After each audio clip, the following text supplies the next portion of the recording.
Assalamualaikum warahmatullahi wabarakatuh. Jumpa lagi hari ini bersama saya Yosi Afranita di podcast ITB Selma Dempo. Hari ini kita kedatangan seorang narasumber ataupun bintang tamu, yaitu dekan dari Fakultas Ilmu Komputer, Bapak Medi Triawan MKo. Selamat pagi, Pak. Ya, selamat pagi Bu Yosi. Ya, menjelang siang ya. Alhamdulillah. Menjelang siang ya. Apa kabar nih Pak, sehat? Alhamdulillah sejauh ini Bu baik-baik sih. Sehat ya? Sehat Bu. Karena kalau sekarang sih kalau yang paling utama itu sehat ya Pak ya.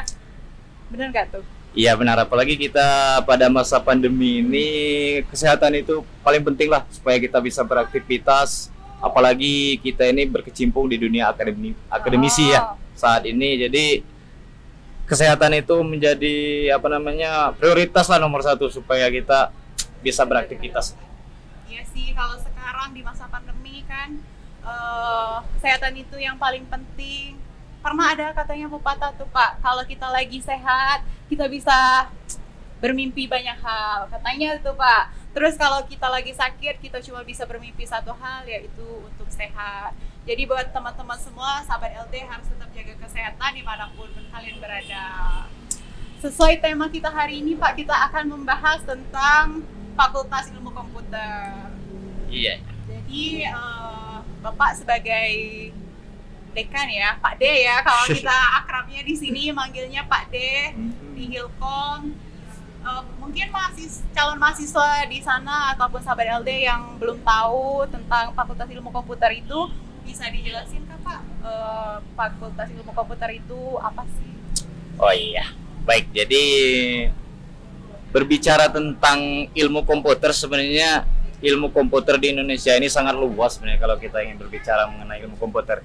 Jadi banyak sekali pilihan-pilihan prodi khususnya di Indonesia ini. Jadi kita tarik dulu secara histori mungkin ini Bu ya. Boleh. Jadi secara histori itu rata-rata universitas di Indonesia itu untuk bidang ilmu komputer itu mengadopsi mungkin dari International Computing Curricula tahun 2005. Jadi ada beberapa sih bidang ilmu komputer itu secara umum berdasarkan hal tersebut. Jadi ada yang namanya computing engineering, ada yang namanya computer science, ada yang namanya ilmu teknologi, ada yang namanya sistem informasi, dan ada yang namanya software engineering. Nah, terkhusus di kita ITB Selma Dempo, alhamdulillah di Fakultas Ilmu Komputer itu ada dua sebenarnya program studi. Yang pertama itu jenjang diploma 3, yaitu manajemen informatika dan teknologi sistem informasi, dan kedua-duanya tersebut masuk ke ranah dari sistem informasi. Jadi itu Ya, gitu. secara story lah. Jadi ilmu komputer itu di semua kampus Pak, di seluruh Indonesia ini hampir semuanya ada ya.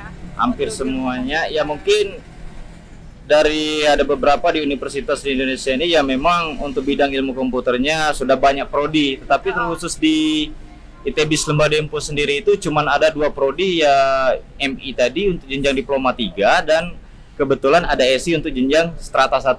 Dan kebetulan Ibu Yosi juga kan alumni dari diploma 3, luar biasa Bu. Alumni manajemen informatika. Iya. Dulu juga pernah diajari oleh Bapak kan sebagai dosen. Ya luar biasa Bu ya, pengalaman ketika di bangku kuliah dan akhirnya alhamdulillah bisa diterapkan di dunia pendidikan ya. Sama-sama merasakan jadi teman sejawat, kira-kira seperti itu Bu ya. Sekarang udah menjadi rekan kerja gitu. Iya, sudah jadi rekan kerja. Kembali ke topik tentang ilmu komputer. Kalau menurut Bapak nih di era 4.0, apalagi sekarang mau ke 5.0, gimana tuh pentingnya, seberapa penting menurut Bapak tentang teknologi informasi saat ini di era sekarang? Baik, jadi kalau kita lihat dari perkembangan saat ini, apalagi sudah memasuki era 4.0 ya, industri 4.0 ini, apalagi ada rencana untuk pengembangan ke industri 5.0. Jadi memang seluruh aktivitas yang ada saat ini memang tidak lepas dari pengaruh dan pengembangan dari teknologi informasi itu sendiri, Bu. Jadi mau tidak mau kita harus beradaptasi dengan era perkembangan zaman seperti itu. Kalau tidak ya memang tidak dipungkiri kita akan lebih ketinggalan terhadap informasi-informasi yang serta peluang-peluang yang nanti kita bisa kembangkan ke depannya seperti itu. Iya sih, kalau dilihat di zaman sekarang ini apa sih yang Iya. nggak menggunakan teknologi kan? Iya. Dari kita bangun tidur sudah menggunakan teknologi, terus sampai kita tidur lagi juga semuanya berhubungan dengan teknologi kan, Iya. Pak ya? Mungkin zaman sekarang ini sebelum tidur pegang handphone, bangun tidur yang dicari pertama sekali ya handphone, Bu ya mungkin ya. Ya itu karena kenapa istilahnya itu pengaruh dari teknologi ini sungguh luar biasa lah kepada masyarakat sebenarnya. Jadi kalau belajar tentang teknologi sekarang satu hal yang sangat penting ya. Iya. Terus apakah di era teknologi sekarang dari ITB Samba Dempo sekarang apakah mengikuti perkembangan teknologi sekarang atau kayak gimana perkembangannya? Ya, alhamdulillah juga ITB Lembah Dempo terkait dengan istilahnya apakah mengikuti tren dan sebagainya. Jadi dari beberapa perkembangan mulai dari tahun 2000 sebenarnya Lembah Dempo ini berdiri dan belum namanya ITB, Bu. Ya. Jadi alhamdulillah dari sisi pengembangan baik dari SDM maupun penambahan jumlah prodi, alhamdulillah yayasan juga beserta unsur pimpinan berkomitmen misalnya untuk melakukan pengembangan dari kemajuan dari Lembah Dempo ini. Makanya di akhir 2020 kemarin alhamdulillah itu kita mendapat izin resmi dari Kemenristek-Dikti untuk perubahan bentuk. Jadi penggabungan dari STIE, AMIK, SETIMIK menjadi satu perguruan tinggi institut yaitu ITB Lembah Dempo ini. Jadi komitmen untuk pengembangan diri itu tersebut baik dari sisi misalnya pengembangan IT dan sebagainya itu memang Lembah Dempo ini komitmen untuk berkembang lah kira-kira mengikuti tren yang ada sebenarnya seperti itu. Berarti ngikutin tren apa Iya. yang ada sekarang, Pak ya. Dan juga kan di Fakultas Ilmu Komputer ini ada 2 prodi katanya tadi udah dijelasin, ada sistem informasi sama manajemen informatika. Bisa dijelaskan sedikit Pak, apa sih perbedaan dari sistem informasi dan manajemen informatika? Baik, jadi kalau terkait dengan hal tersebut Diploma 3 dari Manajemen Informatika dan Sistem Informasi untuk S1 itu. Jadi yang pertama itu sudah terlihat jelas di masyarakat mungkin untuk perbedaan jenjang pendidikan. Oh. Jadi ada yang Diploma 3, ada yang Strata 1, tetapi secara mungkin struktur mata kuliah juga terjadi kesamaan sekitar 70% mata kuliah itu walaupun Diploma 3 maupun S1 itu sama. Tetapi yang menjadi perbedaannya di mana di sini? Mungkin dari profil lulusan nanti yang akan dihasilkan baik Diploma 3 maupun S1 itu memang di istilahnya output dari lulusan itu memang berbeda sesuai dengan kurikulum yang digunakan dan profil lulusan yang mungkin telah disusun seperti itu. Iya. Terus kalau misalnya di sistem informasi ataupun di manajemen informatika itu apa aja sih yang dipelajari kira-kira selama perkuliahan nanti? Oh ya, jadi seperti ini. Kita harus mengetahui dulu sebelum jauh melangkah ke situ sebenarnya yang paling penting itu ketika saya mengambil jurusan Diploma 3, Manajemen Informatika itu, kira-kira nanti setelah saya lulus ini jadi apa kan seperti itu. Karena rata-rata cita-cita dari para lulusan itu kira-kira kalau saya nanti tamat atau jadi alumni, saya ini bekerjanya apa dan jadi apa kan kira-kira seperti itu. Nah, jadi terkait dengan 2 prodi tersebut sebenarnya ada perbedaan tersendiri untuk profil lulusannya. Nanti mahasiswanya prospek kerjanya ketika lulus untuk misalnya Diploma 3. Diploma 3 itu lebih cenderung nanti alumninya akan bekerja di bidang programmer. Iya, dia bisa nanti akan pada saat mungkin perkuliahan itu akan lebih banyak belajar bahasa pemrograman dan juga mungkin nanti untuk Diploma 3 juga akan nanti IT eksekutif mungkin jadi. Ya, prospek kerjanya bisa jadi IT eksekutif.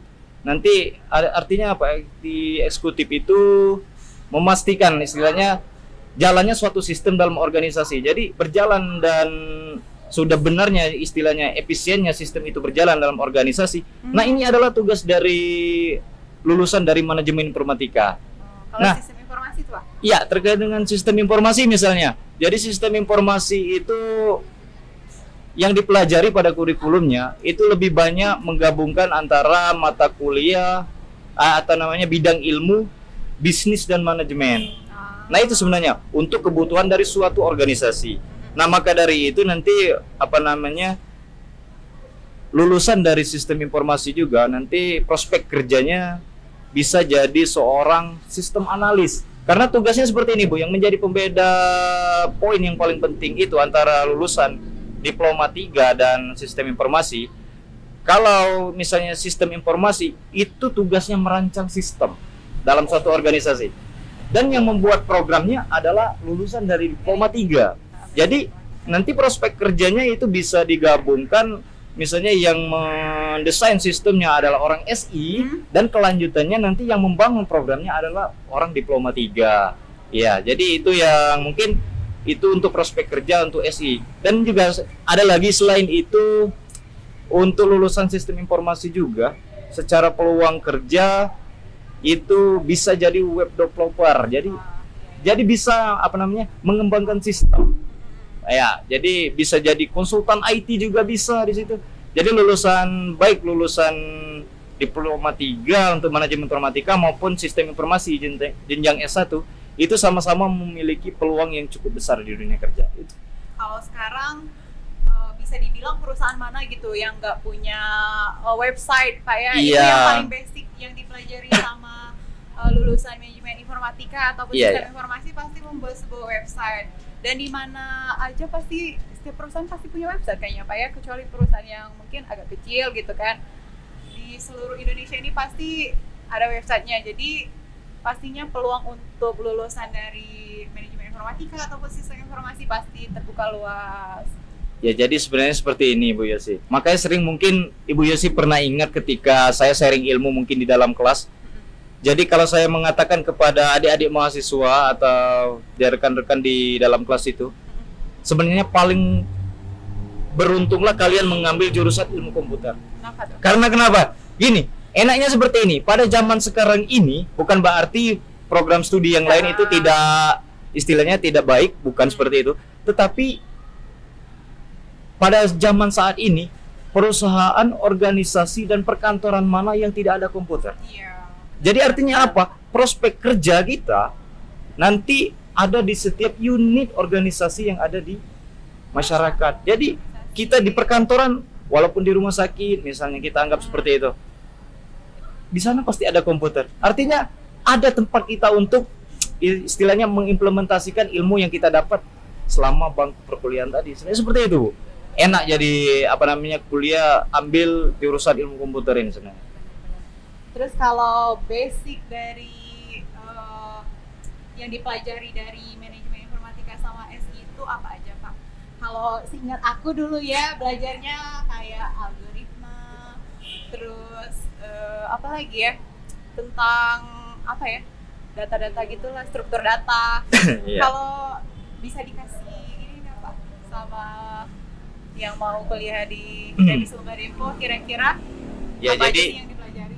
iya benar, Ibu Yosi mungkin juga sudah pernah pengalaman bagaimana atmosfernya ketika masih di bangku kuliah, Bu ya.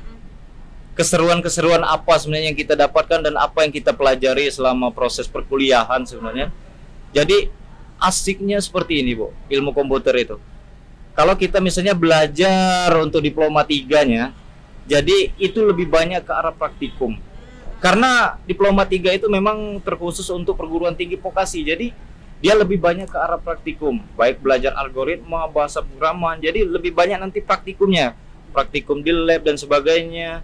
Dan berbedanya dengan istilahnya sistem informasi, memang lulusannya di profil lulusannya nanti mahasiswanya akan jadi sistem analis, mungkin lebih banyak kepada mata kuliah yang bersifat teori. Mungkin seperti itu.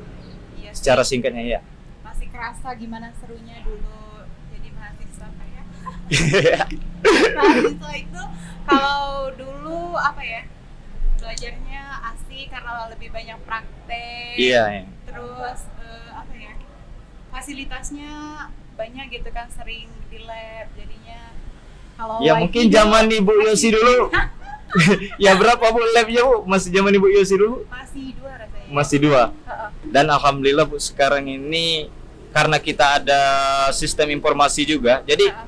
kelebihan dari sistem informasi juga Bu karena dia jenjang S1. Jadi ada mata kuliah pilihan dan konsentrasi. Oh. Nah, disinilah asiknya untuk prodi tersebut. Ada mata kuliah pilihan dan konsentrasi itu yang mahasiswa nanti akan difokuskan ke apakah dia memilih konsentrasi ke e-commerce atau nanti dia pilih ke multimedia. Nah ini, Seru banget ya. Iya. Jadi kalau yang hobi berbisnis online misalnya, Heeh. ya mungkin Ibu Yosi juga Sering hobi ya, belanja. berbisnis atau belanja online ya, kira-kira seperti itu. Nanti ada baiknya dia itu kita arahkan mahasiswanya untuk mengambil konsentrasi ke e-commerce. Nah, mungkin juga ada mahasiswa yang tertarik dengan animasi, multimedia dan sebagainya, editing video dan sebagainya. Nanti, iya, itu bisa diarahkan atau mungkin contohnya yang saat ini kita broadcast seperti ini. Nah, ini apa namanya mahasiswanya akan kita arahkan ke multimedia. Jadi, ya, mahasiswanya punya banyak pilihan tergantung minat dan bakatnya lah. Kira-kira alumni nanti atau minat mahasiswa itu sendiri nanti saya maunya jadi kemana atau mau belajar seperti apa, kira-kira seperti itu. Terus itu di semester berapa Pak? Bisa ada konsentrasinya itu? Kalau sebenarnya kalau untuk berdasarkan kurikulum juga mungkin lebih tepatnya yang Kaprodi SI yang istilahnya itu menjabarkan hal tersebut, tetapi secara garis besar pada kurikulum sistem informasi juga untuk mata kuliah konsentrasi itu sudah kita mulai pada semester 3. Jadi mahasiswa itu di semester awal pun itu sudah kita arahkan minatnya kemana. Supaya nanti ketika menjadi alumni, mahasiswa yang bersangkutan itu sudah memiliki skill dan siap istilahnya itu untuk bersaing dan terjun ke dunia masyarakat dalam istilahnya mencari pekerjaan. Jadi siap bersaing karena minat bakat dan skill yang dimiliki oleh mahasiswa itu sudah kita asah dari semester bawah. Ya. Jadi kalau misalnya mereka sudah lulus dari ilmu komputer, apa saja kira-kira yang bisa didapatkan dari mereka setelah lulus nanti, setelah kuliah? Oke, jadi seperti yang kita bicarakan sebelumnya, Bu. Mungkin dari sisi prospek kerja tadi sudah dijelaskan maupun profil lulusan, tetapi secara pengalaman karena zaman sekarang ini kita bisa lihat mungkin adik-adik mahasiswa zaman sekarang ini kalau dikatakan dengan ilmu IT rasanya tidak bisa kita hitung mungkin hanya sebagian kecil dari adik-adik mahasiswa yang tidak mempunyai gadget lah kira-kira. Artinya apa? Nah, di situ secara tidak langsung mahasiswa juga sudah menggunakan IT. Nah, dari hal tersebut juga mungkin mahasiswa akan memperoleh pengalaman yang lebih ketika mereka sudah bergabung di Lembah Dempo ini, karena di ITB Lembah Dempo ini khususnya bidang ilmu komputer itu memang benar dipelajari istilahnya pengembangan dari ilmu IT itu sendiri. Ya. Pengalaman yang lebih lah kira-kira intinya yang akan didapatkan oleh mahasiswa yang bergabung di ITB Lembah Dempo ini. Oke. Terus kita ada kemarin udah sempat buka question and answer Pak ya, Iya. Q&A di sosmednya ITB Lembah Dempo, dan kita udah mendapatkan beberapa pertanyaan dari para netizen, bisa dibilang sahabat LD gitu. Ini pertanyaannya sendiri ada beberapa, mungkin kita bakal jawab sama Pak ya. Di sini ada yang nanya nih, katanya pepatah katanya kalau kita orang baik akan memperoleh jodoh yang baik juga. Terus kalau kita anak IT, apakah dapat jodoh anak IT juga Pak? Bisa dijawab? Iya, terkait dengan jodoh mungkin ya. Mungkin ada benarnya pepatah seperti itu, Bu ya. Karena kebetulan alhamdulillah juga mungkin pepatah itu berlaku untuk saya, Bu ya. Kenapa tuh Pak? Ya, jadi kebetulan istri saya juga orang IT, Bu. Jadi sesama IT. Nah, berdasarkan itu mungkin juga, Bu, pengalaman yang saya dapatkan. Tetapi terlepas dari jodoh mungkin ketentuan dari takdir, Bu ya. Jadi iya.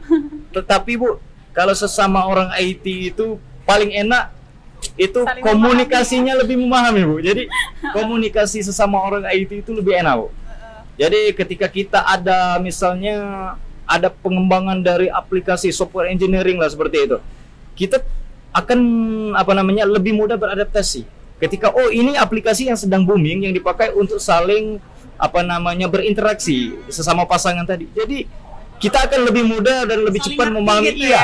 Jadi ada penambahan aplikasi baru, misalnya ada aplikasi A mungkin yang keluaran terbaru. Kita sudah familiar bisa saling menggunakan itu Bu. Jadi karena sesama IT tadi mungkin seperti itu Bu. Saling paham ya kalau bisa dibilang kalau Ya, ngobrol takut- itu nyambung. Iya, kayak seperti kalau itulah. sama anak IT. Dan juga mungkin itu, atau mungkin Ibu Yosi juga ada pengalaman seperti itu ya.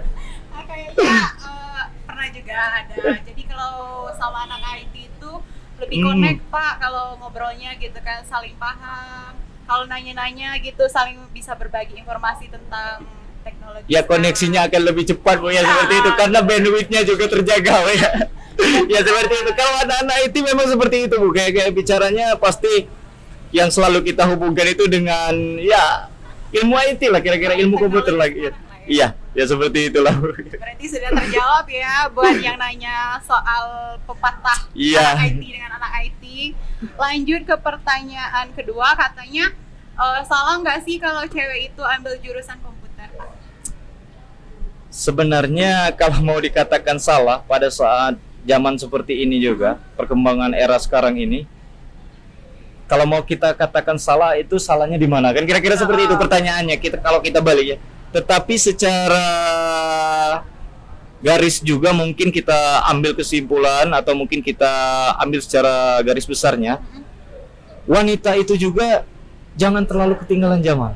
Nah ini dia. Karena sekarang lebih pintar Iya. tentang IT cewek. Katanya. Apalagi kalau misalnya kita tarik dari sejarah Bu, Kartini pada saat itu ikut zaman perjuangan. Kalau mau dilihat dari sisinya, ini seorang wanita berjuangnya untuk membela kemerdekaan itu kira-kira seperti apa. Tetapi tetap ngotot untuk ikut berjuang. Nah, Iya. sama halnya pada zaman sekarang ini, mungkin Kartini yang ada di Indonesia ini juga harus familiar dengan perkembangan ilmu IT supaya nanti paling tidak kita ambillah istilahnya itu bisa mendidik anak istilahnya untuk memahami ilmu IT.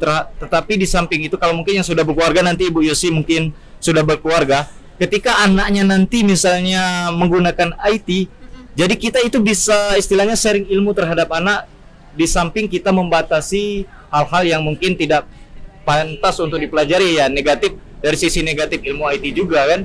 Jadi penting juga orang tua harus mengetahui hal tersebut supaya nanti istilahnya itu bisa memahami pengembangan dari masyarakat juga, pergaulan juga, dan juga mungkin di lingkungan keluarga juga. Jadi banyak sekali. Jadi kalau saat ini dikatakan apakah wanita itu salah, ya kalau menurut saya pribadi ya tidak ada yang salah. Banyak, karena juga malah menurut saya pribadi juga seorang wanita juga penting Bu mempelajari ilmu IT tersebut. Iya, mungkin seperti itu Bu ya. Jawabannya Pak ya, berarti nggak ada yang salah Iya. dengan cewek yang mau mempelajari ilmu IT. Jadi cewek-cewek yang mau daftar di ITB Dempo jurusan Sistem Informasi sama Informatika boleh banget. Iya, Ya. boleh banget. Jadi banyak sekali yang zaman saat ini itu orang-orang IT khususnya yang cewek-cewek itu sudah banyak yang terjun ke lapangan, tetapi basicnya juga orang ilmu IT. Seperti itu. Ini lanjut ada pertanyaan yang sangat menarik gitu ya. Ya. Dari salah satu dosen kita nih. Terus katanya apa program dari Pak Dekan untuk kemajuan Fakultas Ilmu Komputer? Oke, baik. Jadi bicara nanti, nah ini berbicara mengenai mungkin lebih cenderungnya ke tugas dan fungsinya Bu ya, kira-kira selaku Dekan Fakultas Ilmu Komputer nanti terhadap dua prodi, baik itu Diploma 3 maupun Sistem Informasi nanti ke depan seperti apa. Jadi insya Allah kita akan selalu berusaha Bu memberikan yang terbaik lah bagi masyarakat juga, karena dunia pendidikan ini tidak lepas dari tridharma perguruan tinggi, baik itu pendidikan, penelitian, dan pengabdian pada masyarakat. Kalau mungkin pendidikan yang itu dilakukan pada saat kita proses belajar di kelas, penelitian dalam bentuk tugas akhir maupun skripsi, dan yang paling penting itu pengabdian pada masyarakat juga kepada bentuk pengabdian pada masyarakat dari perguruan tinggi nanti. Nah, untuk itu nanti kita akan selalu berusaha bagaimana kedua program studi ini menjawab tantangan dan dari era yang saat ini. Khususnya di Kota Pagar Alam dan sekitarnya, mungkin nanti kita akan berusaha mengembangkan prospek-prospek apa yang ada di Kota Pagar Alam dengan penggabungan dari ilmu IT. Mungkin dari aset wisata untuk saat ini. Kota Pagar Alam terkenal dengan aset wisatanya. Nah, nanti kita akan berusaha kalau memungkinkan pemerintah Kota Pagar Alam juga kita akan bisa saling sharing ilmu bagaimana nanti mempromosikan dari wisata Kota Pagar Alam ini. Tetapi dengan paling tidak ada penggabungan dari akademisi dan pemerintah. Kita tidak pernah lepas dari itu, dan juga kita akan tetap terus menjaga mutu dari lulusan kita supaya siap terjun dan bersaing di dunia masyarakat. Insya Allah kedepannya seperti itu, Bu. Ya, pasti ada progres untuk kedepannya dan jelas. Program-program yang akan Bapak bawa nanti untuk Ya, insya Allah nanti kita akan coba kita susun, karena pengembangan juga ITB Lembah Dempo ini baru terakhir kemarin sekitar akhir 2020, dan insya Allah kita akan lebih maju lagi, berkembang sesuai dengan moto perguruan tinggi kita. Walaupun kita perguruan tinggi lokal tetap berwawasan global, kan seperti itu, Bu. Ya, kita akan berusaha mengikuti tren lah, baik dari bidang IT maupun bidang ilmu yang lain lah. Karena di Lembah Dempo ini juga selain dari ilmu komputer ada juga ilmu ekonomi dan bisnis. Nah, itu nanti mungkin untuk lebih jelasnya nanti adalah dekan dari ilmu ekonomi dan bisnis yang akan memaparkan itu ya. Jadi kayaknya udah banyak nih pertanyaannya, sebenarnya masih banyak, tapi tadi udah kayak gini ya. Sebenarnya kalau bicara tentang ilmu komputer ini, Bu, semakin asik jadi lupa waktu, Bu ya. Jadinya masih banyak hal menarik yang ingin dibahas, Pak ya. Mungkin nanti di next lain kesempatan ya. Bahas lagi, mungkin teman-teman yang mau tanya nanti bisa tanya lagi di podcast selanjutnya. Iya, atau mungkin bisa berkunjung lah, main-main lah ke ITB Lembah Dempo ya. Walaupun mungkin belum jadi alumni, mungkin kalau ingin bertanya-tanya terkait dengan ilmu komputer juga, silakanlah bermain-main, sharing, bergabung di ITB Lembah Dempo ini. Mantap. Jadi itu aja podcast kita hari ini bersama Dekan Fakultas Ilmu Komputer Bapak Medi. Terima kasih banyak Pak atas informasinya, terus wawasan-wawasan yang pengalaman yang dibagikan tadi. Sampai jumpa lagi di next podcast ITB Lembah Dempo. Kami ucapkan terima kasih. Wassalamualaikum warahmatullahi wabarakatuh. Waalaikumsalam warahmatullahi wabarakatuh.